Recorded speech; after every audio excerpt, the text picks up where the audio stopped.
Up hill నడవడమే చాలా కష్టం. 50-60 కిలోల సైకిల్ ని 70 కిలోలు నిన్ను 2 కాళ్ళతోటి పైకి ఎక్కియాలి. ఎంత స్ట్రాంగ్ మైండ్ సెట్ ఉండాలంటే. ఈ ట్రావెల్ స్టార్ట్ చేసిన తర్వాత పర్స్పెక్టివ్ ఎట్లా మారింది? దేనికంత తొందరగా ఆవేశపడి రియాక్ట్ అవ్వకుండా నిమ్మలంగా ఆలోచించి ఒక ట్రిప్ పోతేనే చాలా నేర్చుకుంటాం. అలాంటిది ఒక 5 years నుండి అంటే నేను ట్రావెల్ చేస్తున్నప్పుడు చాలా యాక్సిడెంట్లు చూసాను. ఆ మూడ్ మొత్తం ఒకసారి షిఫ్ట్ అయిపోద్ది. ఎందుకు యాక్సిడెంట్ చూసినప్పుడు లారీలు అవన్నీ సిమ్మని పోతా అంటే పక్కన సైకిల్ వణికేది. కొంచెం నార్త్ ఈస్ట్ డీటెయిల్ గా వెళ్దాం.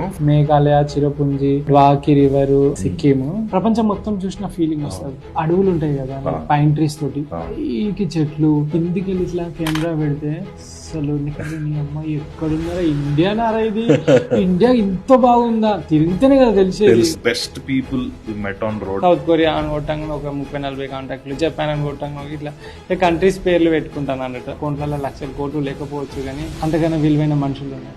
ఉమెన్ ఎవరిని కలిసావా? Any romantic memories? వాళ్ళు చాలా ప్రాక్టికల్ గా ఉంటారు. ఆమె ఏమన్నది, నాకు అమ్మాయిలు అంటే ఇష్టం అన్నది. సరే